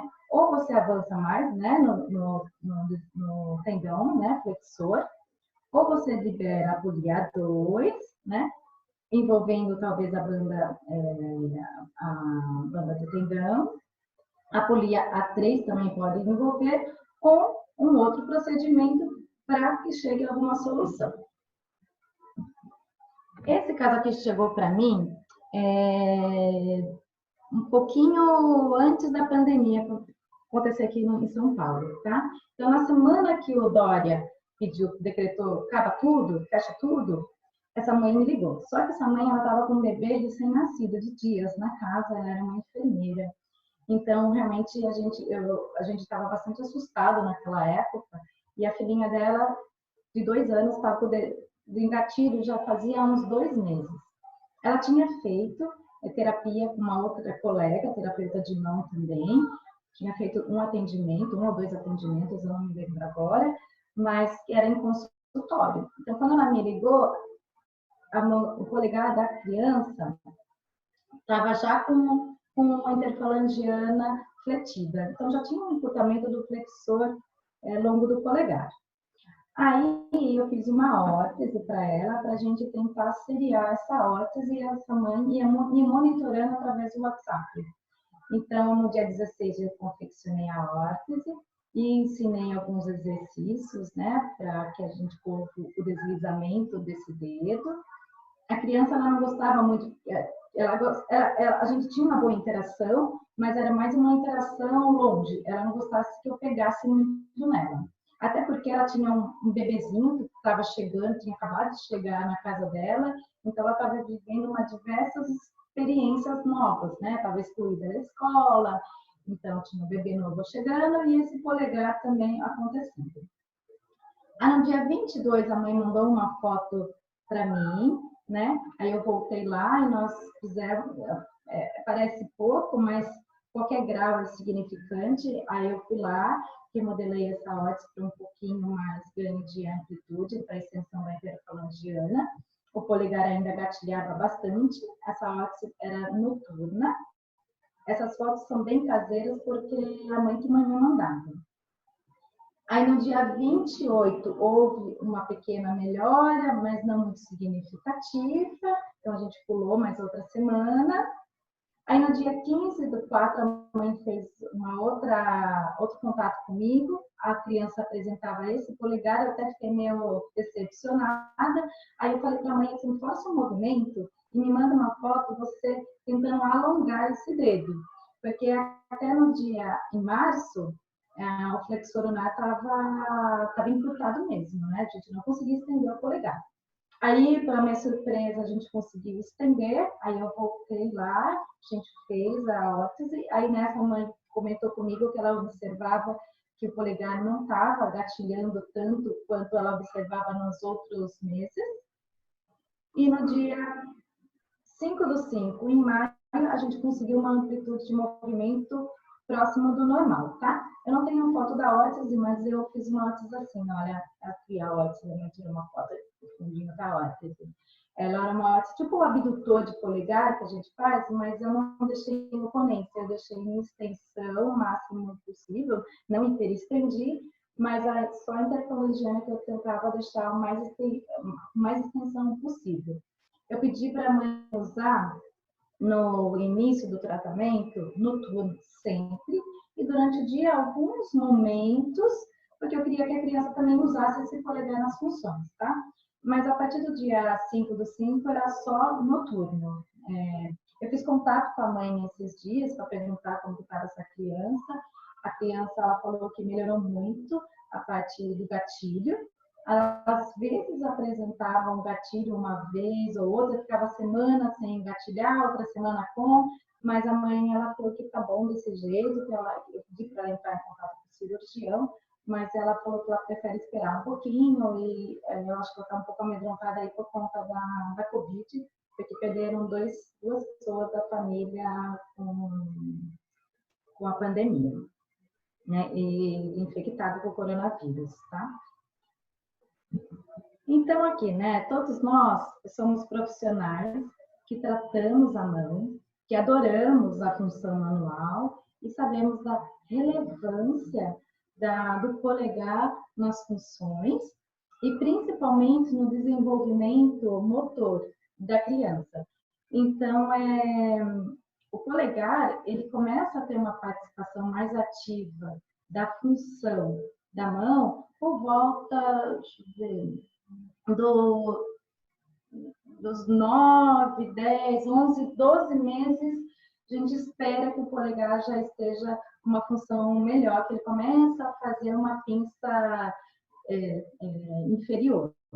Mas, então, eu acredito que quanto mais cedo, até 12 meses, a gente fizer a intervenção, em termos de maturação cortical e de representação de imagem corporal, de esquema corporal, para essa criança é mais benéfico, tá? Então, quando a gente pensa em duplicação do polegar, como o Dr. Capo colocou, existem algumas classificações, é importante a gente ter isso em mente. Então, esse autor, né, ele fez a classificação, é uma classificação mais baseada em radiografia, mas o cirurgião, né, e a terapeuta precisa ter um olhar maior sobre isso, principalmente o cirurgião, quando vai fazer a reconstrução desse polegar, né, não esquecendo os ligamentos colaterais para evitar um desvio rotacional desse polegar, né, como nesse caso aqui, né, desenvolvendo a clinodactilia. Então, você precisa ver essas condições, mas às vezes alguns desvios também ocorrem decorrente de uma fibrose, de uma cicatriz, né, que foi retraída. Então, o uso de órtese é bastante saudável, né, é indicado nos tratamentos e pode variar, né, em até 3 a 6 meses. Eu acho que não existe um protocolo em alguns casos, sabe, muito fechado. Eu acho que tem que avaliar a criança e as condições daquela criança. Se é uma mãe que usa a órtese de forma correta, se é uma mãe que não usa a órtese de uma forma correta, se faz também a massagem cicatricial, como que é também a colaboração dessa criança dentro do tratamento, né? Às vezes, se tem uma criança que tem alguma síndrome, né? O quanto essa criança foi envolvida com procedimentos anteriores, que traumatizou. Então, você precisa conhecer essa família, conhecer essa criança, para você poder dar um tratamento personalizado para aquela criança, tá? Para aquele caso. E a função de uma cirurgia e do tratamento da reabilitação é sempre restaurar a pinça, que é a função do nosso polegar. Aqui o Capo citou essa cirurgia, né?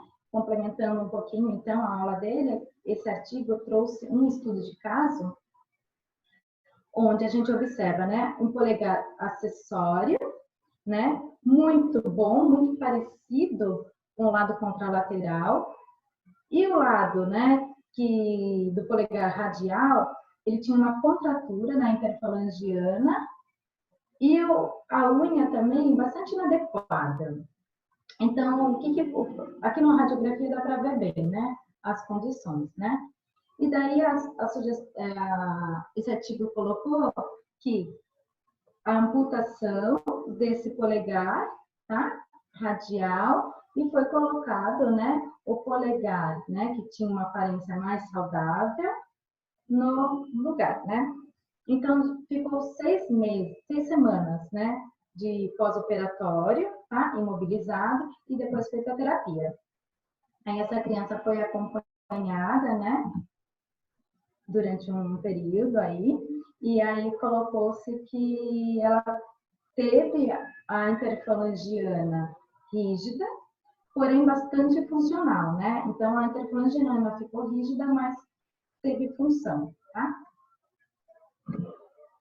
Esse outro artigo, ele traz bastante condições do polegar em alterações congênitas, mas eu vou citar um caso aqui de aplasia de múltiplos dígitos, onde ele foi proposto para essa família colocar, né?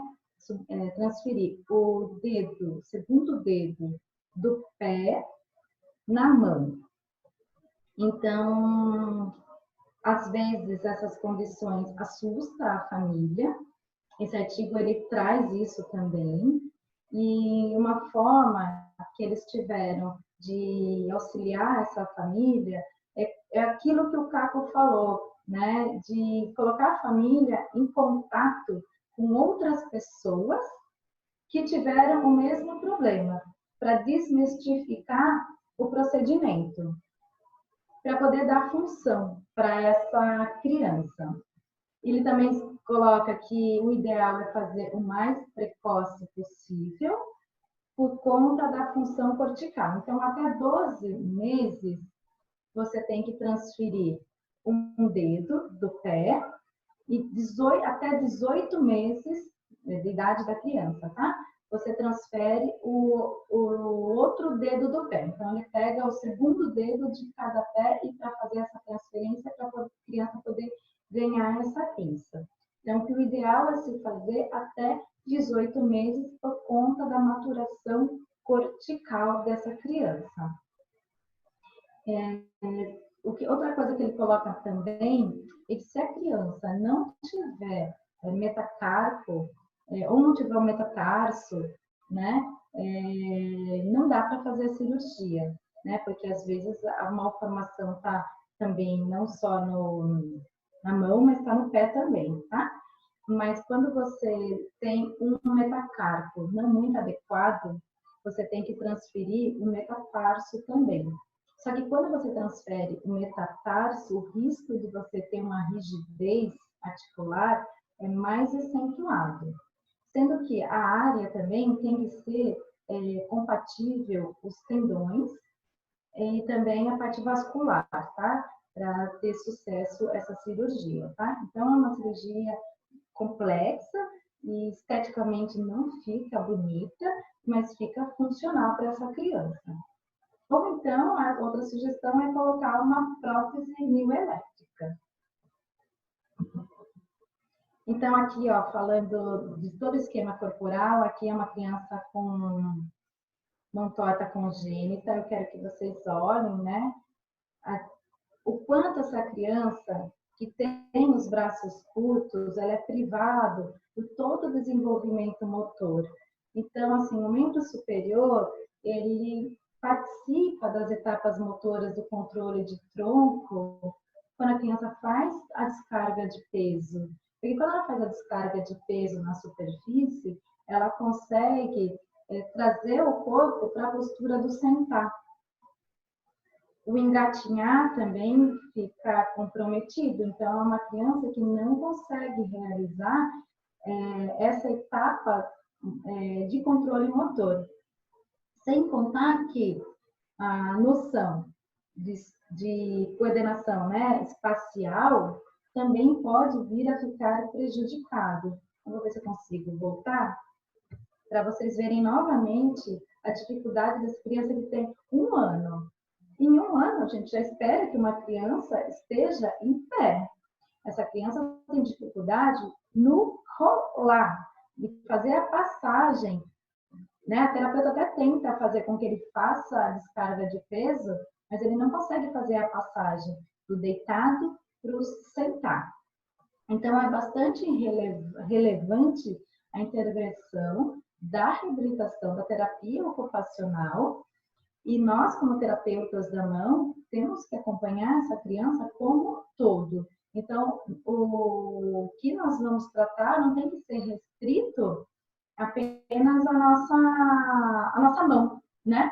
Ao nosso ombro, ao nosso cotovelo, ao nosso punho torto, né? A gente precisa avaliar o que está por detrás disso tudo, tá? Porque essa criança é uma criança até bastante assustada, ela parece que uma criança até de 9 meses, que é a fase da criança que tem um estranhamento, né? Então, era uma mãe bastante simples. Ela descobriu que essa criança tinha essa mão torta congênita no nascimento, não é muito raro isso acontecer, apesar dela ter relatado que tinha feito todo os exames durante a gestação. Então, aqui é um outro vídeo da criança, ó, já sentado. Aí a terapeuta dá um apoio para ver se ela fica em pé, não consegue. E eu quero que vocês vejam a dificuldade dessa criança de realizar o apoio mesmo com a terapeuta segurando. Olha como os pés balanceiam, ela tem toda uma falta de equilíbrio.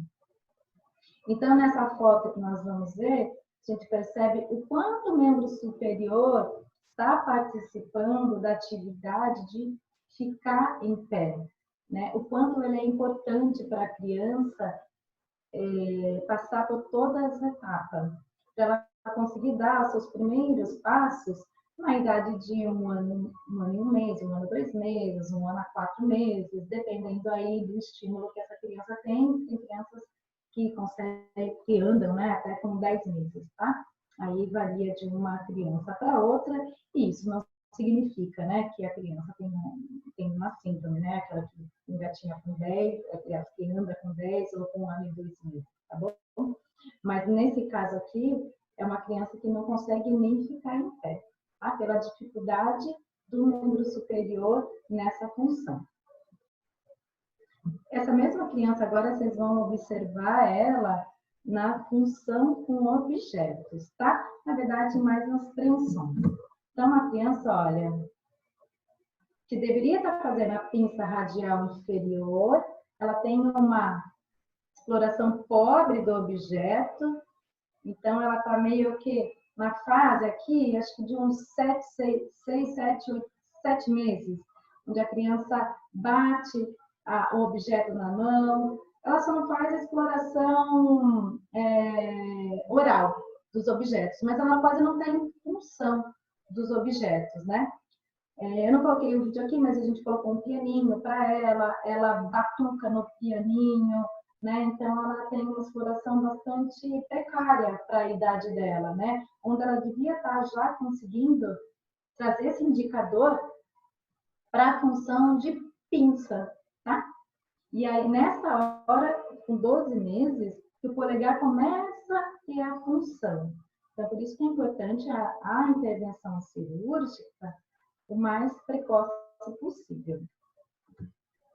Então, quando realizar, né, essa cirurgia, né, então eu concordo com o Dr. Edgar França Bisneto, é um médico que eu tenho bastante contato, por ele também ter trabalhado na CD, nosso contato também é do HC, né, e que ele coloca aqui, associar a correção das deformidades com o desenvolvimento do esquema corporal e da coordenação dos movimentos, os resultados funcionais da vida adulta serão melhores, quando comparados à não correção ou uma correção tardia.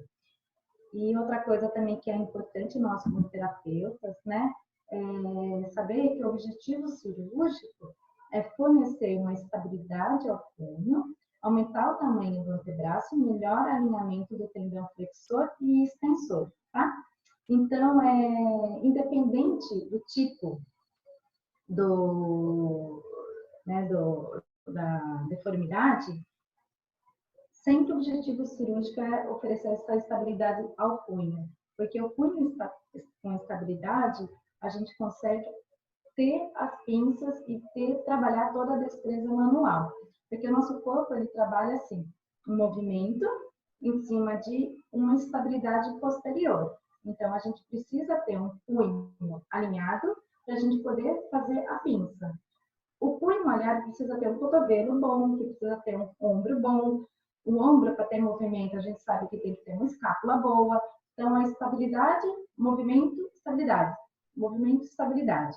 Tá? Então, a parte proximal é importante a gente trabalhar.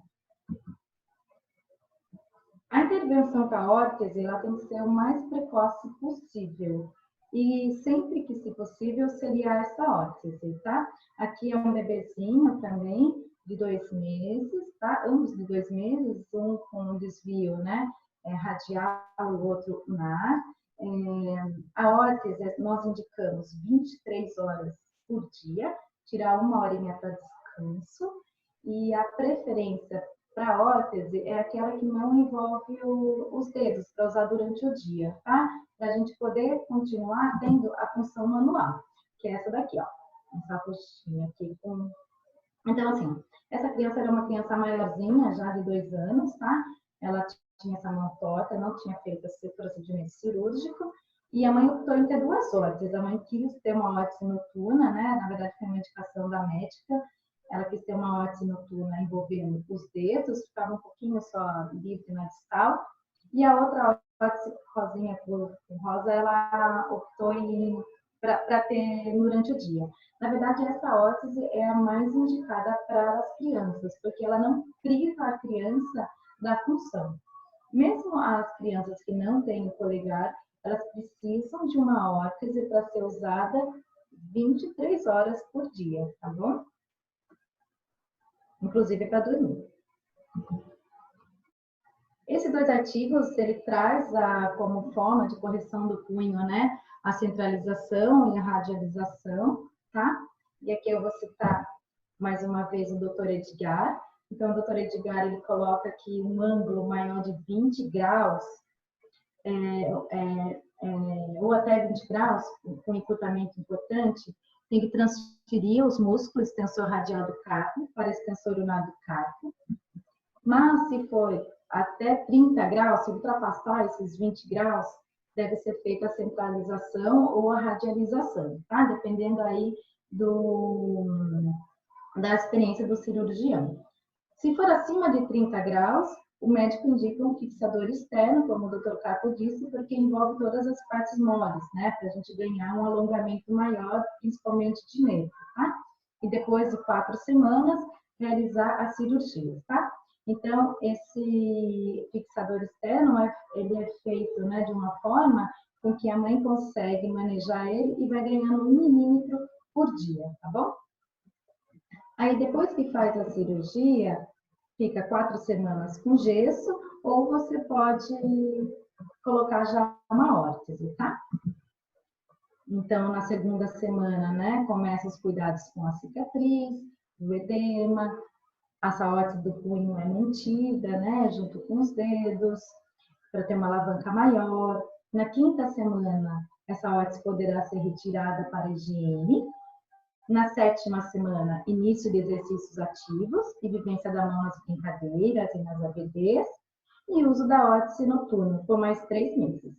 E na CD, a gente sempre indica, a partir da 8ª semana, a terapia virtual, tá? E as atividades com resistência. No caso da hipoplasia do polegar, quando é o tipo 1 ou tipo 2, é realizado apenas a órtese, tá? Então, quando é um polegar mais curto, tá bom?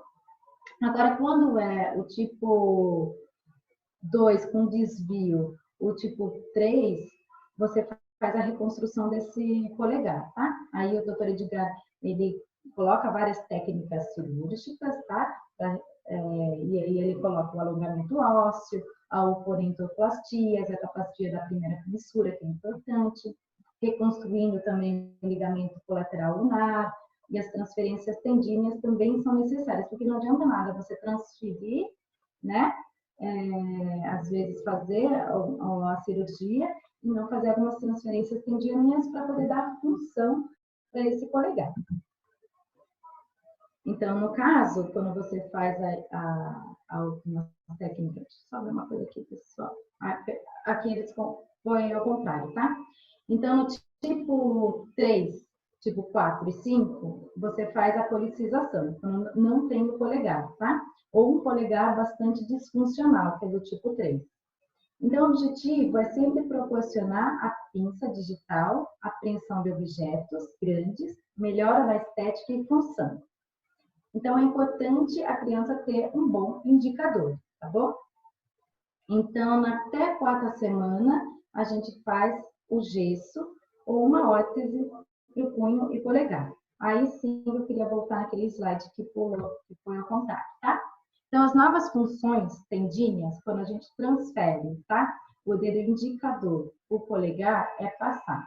O extensor comum dos dedos passa para extensor longo do polegar. O extensor próprio do indicador passa a ser o abdutor longo do polegar, né? O primeiro interósseo palmar passa a ser o adutor do polegar. E o primeiro interósseo dorsal passa ao abdutor longo do polegar. Então, quando se transfere, né, o dedo indicador, é importante fazer as transferências tendinhas para poder dar função para aquele polegar. Na quinta semana, a órtese longa, a gente consegue já deixar ela uma órtese mais curta, dando ao polegar o máximo possível de movimento de oponência. E na oitava semana começa as atividades com resistência para a gente ganhar o aprendizado do controle motor, né? Do movimento de pinça. Então, eu queria que vocês vissem esse caso, que foi um caso, né, de um livro. Então, uma criança que tinha um acompanhamento, né, 9 meses, né, acompanhando com órtese, sempre usou órtese, e quando ela fez 3 anos, foi realizada a centralização e a policização, tá?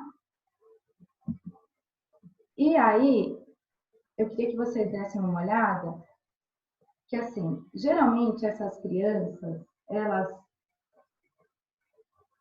têm apreensão lateral bastante desenvolvida. Elas, mesmo com o polegar presente, quando é um polegar curto, né, elas não fazem a oponência desse polegar. Então, assim, aqui já é uma criança grande, de 2 anos, 2 a 3 anos, 2 para 3 anos, e ela pega tudo com uma pinça lateral. Então, ela não usa o polegar nas funções. Então, é uma criança que tem uma representação cortical do polegar bastante defasada. Então, quando você vai fazer a cirurgia, por que é importante ser o mais precoce possível? Para essa representação cortical estar de acordo com o desenvolvimento infantil dela. Porque, assim, aquele paciente que eu usei a régua da escala visual analógica, ele, mesmo sendo transferido polegar, ele continuava fazendo essa função lateral. Ele não conseguia usar o polegar. Mesmo fazendo órtese, bandagem, né? Fazendo uma série de jogos, ele tinha muita dificuldade e ele ficava até irritado quando ele usava o polegar. Ele era uma criança bastante chorosa, porque geralmente essas crianças, além desse problema do desenvolvimento motor, elas acabam sendo bastante super protegidas pela família, tá? Então, elas são bastante privadas de muitas frustrações e elas têm muita dificuldade no lidar com isso. Então, por isso é importante, desde muito cedo, o encaminhamento com psicólogos para esses pais conseguirem abordar essa criança de uma maneira mais, uma maneira melhor possível para que a criança consiga enfrentar também os seus problemas, tá? Não é incomum você ver as crianças com uma malformação bastante irredutíveis no uso do polegar, se ela faz a transferência do indicador para o polegar muito mais velha. E esse artigo aqui é um artigo que fala sobre a plasticidade cerebral. E o que me chamou a atenção foi assim, eles pegaram 3 adultos, eram adultos, tá? E eles deixaram esses adultos do lado dominante com gesso durante 2 semanas, tá? Então, o lado dominante ficou com gesso durante 2 semanas. Depois de algumas horas, eles viram, né, eles olharam, né, na ressonância, esse cérebro, o que aconteceu, né? Algumas horas já começava a diminuir a representação cortical do lado direito no hemisfério esquerdo. E após 48 horas, essa representação acabou. Então, assim, isso ficou durante todo o período que o membro superior ficou privado dos estímulos sensoriais e motores. Então, essa outra esquema aqui dá para ver também, né? O tempo, né? Ó, aqui, aí foi tirado. Olha essa parte aqui também, esse esquema dá para ver bem também o quanto desconfigurou completamente a representação cortical do membro superior com o uso do gesso. Depois que tirou o gesso, depois de 2 semanas, foi visto novamente. E aí a representação cortical voltou ao que era antes.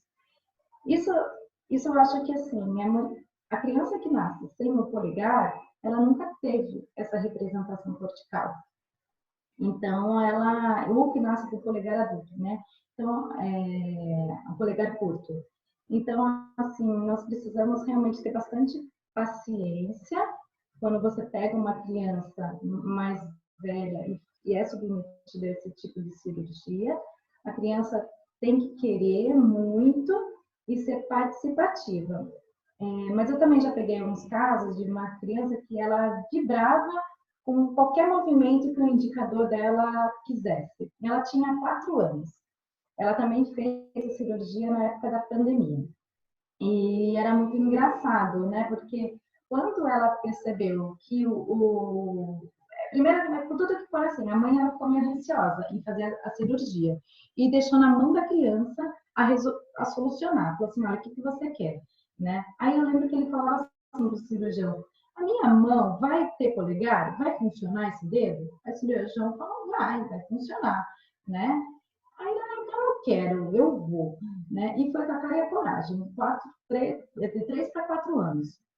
E ele evoluiu muito bem nas pinças. E por quê? Porque ele tinha uma motivação. Então, essa criança, ela foi bastante preparada para isso. Então, os pais têm que estar preparados também para esse tipo de intervenção. Porque a criança, ela acaba sendo, às vezes, um espelho do pai e da mãe. Então, pais confiantes vão mostrar para a criança confiança. E a criança vai se sentir segura com o procedimento. Pais não confiantes vai passar insegurança para essa criança. Então, assim, o que o Cocato coloca, né, em termos da gente ser, às vezes, um pouco psicólogo toda aquela situação, não é que a gente vai ser psicólogo, mas eu acho que a gente tem essa função mesmo, porque, assim, envolve muito sentimento de culpa da família, principalmente da mãe. A mãe sempre procura onde foi que eu errei, né? O que eu fiz na gestação que aconteceu isso? Como se a criança fosse um braço, né? Como se a criança fosse só uma parte do corpo. Aí, a partir do momento que ela percebe, né, que o filho é o filho, não é o braço, às vezes esse sentimento de culpa e de confusão do que eu vou fazer, ele ameniza. Aí, quando ele ameniza, a terapia flui de uma maneira muito saudável, que favorece realmente o retorno das funções e o ganho das funções, né? Então, eu acho que é muito importante a gente ter esse olhar para a família. Agora, esse artigo é um artigo mais recente, tá? Depois eu posso disponibilizar todos para a Regiane, para encaminhar para todo mundo os artigos, tá bom? Ele me deixou bastante motivada, porque ele é um artigo que avaliou 29 polegares, e idade média das crianças quando fizeram a policização, né, era de 3 a 9 meses, e eles fizeram acompanhamento dessas crianças por 7 anos, e todo ano faziam testes padronizados, né? Então, esses eram testes que foram realizados em todas as crianças, durante uma vez por ano. E foi comparado, né, a evolução da policização do polegar com crianças normais, mas eles pegaram as crianças normais de literatura, de como que era a evolução das crianças normais. Em todos aspectos, exceto o ganho do primeiro espaço, houve uma melhora, tá? Então, o polegar policizado, ele acompanha o desenvolvimento infantil. Então, isso sugere para mim que a representação cortical, ela vai ocorrer. No primeiro momento, quando a gente pega no pós-operatório, né, a gente pode ficar um pouco assustado, mas se a gente perseverar na terapia, a gente consegue realmente reverter essa situação. Então, então é indicado mesmo para as crianças mais velhas a policização, tá? E assim, né, durante o tratamento, né, quando não há, assim, às vezes a criança pelo SUS demora muito para chegar na cirurgia, ou a família não quer fazer cirurgia, ou não tem condições também de fazer cirurgia por uma questão clínica, né? Nós, como terapeutas ocupacionais, né, não sei se tem físio, né, colega físio no grupo, mas terapeutas de mão também, nós precisamos, às vezes, adaptar o ambiente para essa criança. Então, aqui é uma criança que vai para a escola, como que essa criança, ela não tem como escrever, ficar numa postura, né, tão falha ergonomicamente, né, se esse papel tiver sobre a mesa. Então, você vai ter que levar essa mesa, adaptar algum utensílio, né, aqui como lápis, aqui é uma atividade de lazer. Você não pode privar a criança dos desejos dela. A gente precisa adaptar o ambiente para que ela consiga realizar as funções, né? Então, uma criança que queria aprender a tocar violão, alimentação, a gente precisa adaptar, aprimorando a habilidade fina dessa criança, né? Aqui o treino das AVDs, o vestuário, a gente precisa observar, orientar, fazer com que essa criança realize as atividades de vida diária com o máximo de autonomia e independência possível. Aqui o uso da cadeira de rodas, né? Adaptar a parte da sombrinha, onde essa criança coloca, os auxiliares da marcha, como que essa criança vai ter estabilidade quando vai segurar o andador. As brincadeiras, né, de controle remoto. Aqui era uma foto antiga, né, gente, de um telefone, a gente não tem mais telefone. Mas outra aqui do rolar também, né, como que você vai orientar essa mãe, porque por mais que a criança não tenha os membros dentro da etapa motora, você vai ter que avaliar as condições que essa criança tem para fazer, para ela poder sentar. E aqui eu vou seguir alguns vídeos, tá? São crianças da CD, em avaliações. A mãe ela achava que ela nunca ia conseguir abrir esse pote. E a criança, olha, mostra um grande sucesso na função. Alguns momentos, você vai tentar fazer com que ela tenha um desenvolvimento infantil mais próximo do normal, mas, na verdade, é ela que dita a ordem. É diferente de você trabalhar uma criança com paralisia cerebral, onde você vai tentar ter controle motor mais próximo do normal para que a criança consiga ter o controle da espasticidade, dos reflexos, e que a gente consiga o máximo possível de movimento seletivo. Neste caso, uma criança com artroglicose, que é o caso dessa garotinha, não tem como você bloquear movimentos compensatórios, porque se você bloqueia o movimento compensatório, a criança não consegue fazer a função. Então, você deixa essa criança explorar o ambiente, os objetos, as brincadeiras do jeito que ela consegue. Aí segue mais um vídeo, a grande habilidade do pé. O pé, ela realmente não exerce a função da mão, mas você vê que a musculatura intrínseca do pé, ela consegue desenvolver a ponto de exacerbar ainda mais o arco, né? A gente achava toda hora o pé, né? E olha só que loucurinha. Então, é uma criança que vai desenvolver bastante a musculatura do pé para poder fazer a função, já que tem um cotovelo rígido, onde não consegue levar a mão até a boca. Esse garotinho também, né, não tinha condições de fazer com a mão a função, ele optou pelo capacete, a criança é participativa na escolha tecnologia assistiva, do que ele vai auxiliar. E ele não só desenha, como ele apaga também, né? O que ele havia feito, tá? Então, realmente é importante você estar junto com a escola, né? Porque numa criança mais velha, você vai ver essas questões também, né? Em casa, como ela está na parte de independência, na escola, no lazer, né? No esporte. Então, não é raro que a gente faça contato com esses outros setores também. Então, aqui, ó, faltou, né, um antiderrapante, coitado do menino, poderia ter colocado, mas você vê a grande habilidade que ele tem para poder realizar a função de cortar alimentos. Aí é uma adolescente, né? Ela vai amarrar o cabelo, vocês vão ver toda a habilidade que ela tem.